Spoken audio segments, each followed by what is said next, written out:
the far north, where Ben Fogle discovers who really saved the day during one of Scotland's most famous sieges. Castles are the ultimate big boys' toys, where men could survey their domain and show off to their friends and repel any incomers. But here, at Dunnotar Castle, it's actually the women who outfox the men and who take pride of place in the history of the castle.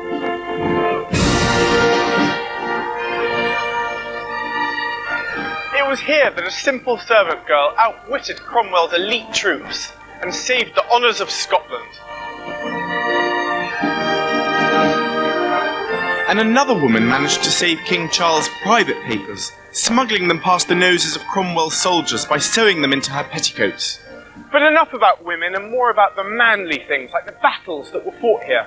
I mean, what an amazing defensive location, the sea on all three sides.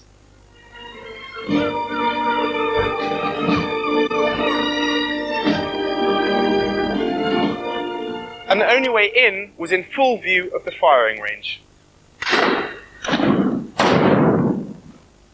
And even if you did manage to get in, you were still in direct line of the cannon loops.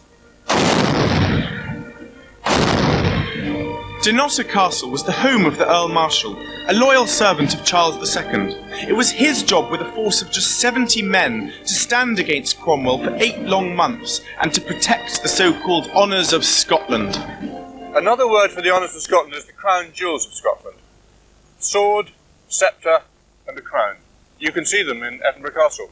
So why were they brought here? Well, in 1651, the country was at war. Oliver Cromwell had already taken Charles I's head off, and he wanted to get his hands on the crown jewels of Scotland. Dunnotar Castle was probably the most secure place in Scotland to keep them, and they were probably hidden in the keep just here.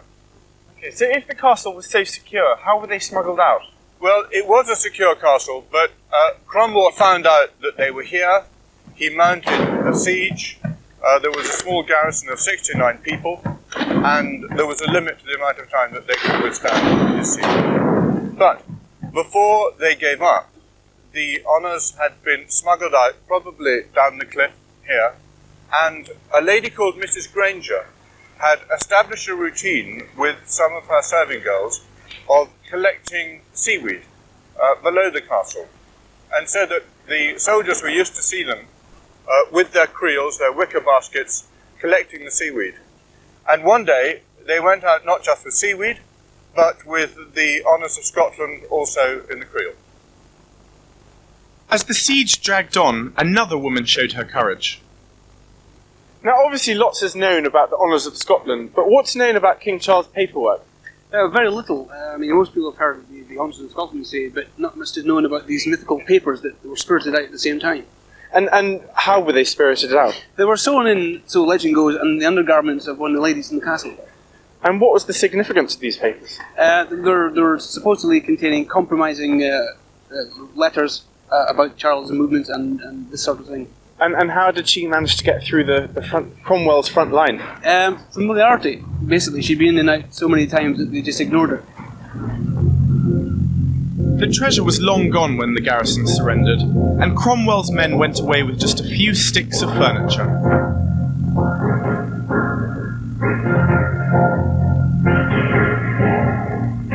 So what would it have been like in the Tower House? Well, pretty grim, I should think, but state of the art for the 1400s.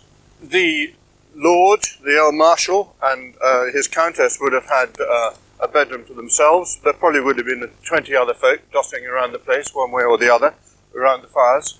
So would it have been quite cramped in here? Well, cramped for the servants, yes. And what about the smithy over here? This is a wonderful place. This was the heart of the castle in many ways. All the hinges, the bars for the windows, the grape shot, the bolts for the rifles would all have been forged and made in here. Actually in here. And now the one thing I'm really intrigued about is stables. What did you do with horses up here? Yes, you may well ask. These are what were known as garrons. They were small, sturdy Highland ponies. These weren't knights' chargers. And so these were utilitarian beasts, but they'd have to be pretty sure-footed to come up here. Now we come into the 17th century part of the castle, and it's very much a time for gracious living rather than austerity. So what would this have been in here? Well, up above us here would have been a ballroom, 35 yards long and about 4.5 yards wide, and these were chambers for the Earl's guests and for the courtiers. Okay, so what would the ballroom have looked like? Would it have been decorated? It would have been absolutely wonderful. Oak ceilings, tapestries on the wall, sconces, candles, silver goblets. It would have been the most wonderful scene up there. And this ballroom was the most extensive in Scotland outside the King's Palace at Holyrood.